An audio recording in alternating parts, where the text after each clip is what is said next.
যদি বলি যে আপার হ্যান্ডে রাখার মতো একটাই ব্যাপার হোম অ্যাডভান্টেজ, সেটা বাংলাদেশকে নিতে হবে। আমরা বিভিন্ন জায়গায় ইউরোপিয়ান ফুটবলের বিভিন্ন ম্যাচ যখন দেখি, যখন সান্তিয়াগো বার্নাব্যুতে খেলা হবে, রিয়াল মাদ্রিদের ম্যাচ হবে, সমর্থকরা একটা বাড়তি দায়িত্ব কিন্তু পালন করে।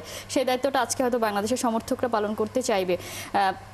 বাংলাদেশের জন্য ম্যাচটা কঠিন একই সেন্সে, মানে এই সেন্সে যে অলরেডি 5 পয়েন্ট হারিয়ে ফেলেছে। আমরা যদি স্ট্র্যাটেজিতে ঢুকে যাই সরাসরি, কোন স্ট্র্যাটেজিতে খেলা উচিত হংকং চায়নার বিপক্ষে বাংলাদেশের? দেখেন, বাংলাদেশ সবথেকে বড় ভুলটা করেছে এগেইনস্ট সিঙ্গাপুর। আপনি যদি ওই ম্যাচটা একটু রিকল করেন, সেখানে দেখবেন যে বাংলাদেশ যে প্যাটার্নে ফুটবল খেলেছে, আমরা ম্যাচের শুরুতে বলেছিলাম যে আপনার হোমে যখন খেলা দেখবে তখন আপনি সব ধরনের অ্যাডভান্টেজ নেওয়ার চেষ্টা করবেন, এবং শুরুতে যদি অপোনেন্টকে আপনি প্রেশার ক্রিয়েট না করতে পারেন, তাদেরকে যদি অর্গানাইজ হতে দেন, তখন কিন্তু আপনি ম্যাচ কখনোই জিততে পারবেন না।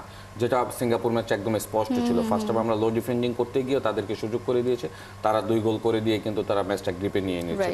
সো আজকের ম্যাচের স্ট্র্যাটেজি যদি আপনি আমাকে বলেন, আমি এক কথায় বলবো যে first 20 minutes we plan high pressing in front. আমাদের সামনের দিকে যদি আমরা হাই প্রেসিং করি, আমরা ডিফেন্ডিং শেপ এবং মিডফিল্ড শেপটা ঠিক রেখে দেন কিন্তু তাদেরকে বিপদে ফেলতে পারবেন। আর যদি তাদেরকে অর্গানাইজ হতে দেন, হংকং আমার কাছে মনে হয় যে আপনি যদি এই 4টা দল দেখেন যে গ্রুপটাতে রয়েছেন আপনার দাঁড়িয়ে, আমার কাছে মনে হয় হংকং সব থেকে সলিড দল এবং তাদের খেলা প্যাটার্নে সেটাই বলে। তো তাদের এগেনস্টে খেলতে গেলে আপনার হোমে তাদেরকে আপনি প্রেশার ক্রিয়েট করতে হবে এবং হাই প্রেসিং করতে হবে। অ্যাট দ্য সেম টাইম আপনার ব্লকগুলোও ঠিক রাখতে হবে, ডিফেন্সিভ জায়গাগুলো, বিকজ তারা যদি গোল দিয়ে দেয়, আপনার দলে ওই স্ট্রেংথ নেই এক গোল খেয়ে গেলে 2 গোল দিয়ে ম্যাচ জিতা।